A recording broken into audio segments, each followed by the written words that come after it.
Greetings, family and friends. Welcome to my platform, Ghetto to the Hedge, G2H. I am R. Griffin from the glass city of Toledo, Ohio.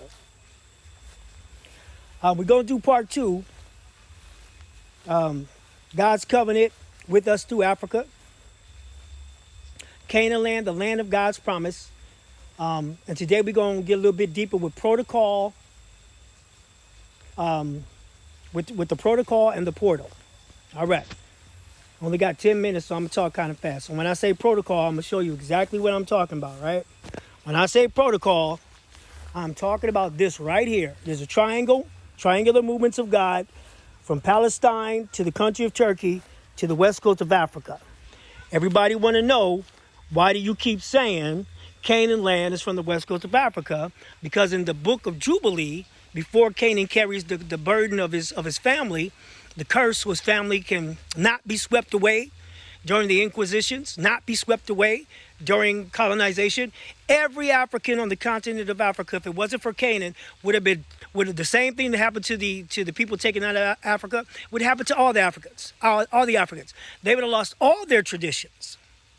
There would have been no dances. African dances. The same way that you see the African Americans, they're separated from their names, they're separated from their traditions. That would happen to the whole of Africa if Canaan didn't step up. That's the importance of Canaan to the continent of Africa. And it was so impressive to God that God came down in Ezekiel chapter 16 and he put a double portion blessing in Canaan. Then he took his flesh, his bone, his melanin, and God made himself a body. And then God started walking up and down through Canaan land because Canaan allowed him to come in, but he does these things in Canaan land. God is everywhere.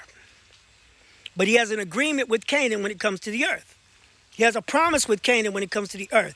God formed the earth, and it says that he came down the ladder in the evening and he walked around Eden with Adam and Eve.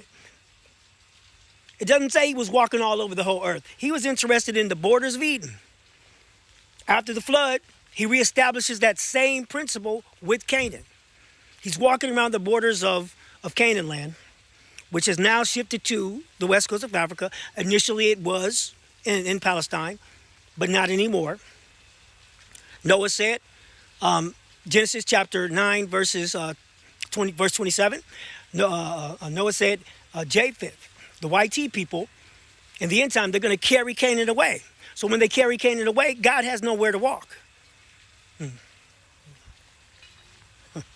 So when Canaan comes back, God has somewhere to walk on the earth. Because he has a covenant with Canaan when it comes to the earth.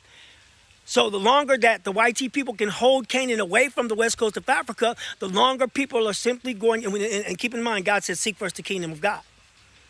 Well, you can't seek the kingdom of God if the YT people are holding Canaan, because God has a covenant with Canaan. Which is why in Revelation chapter 12, it says that the woman pains to be delivered, but the red dragon steps in front of her to prevent it. But then the whole earth opens up because they finally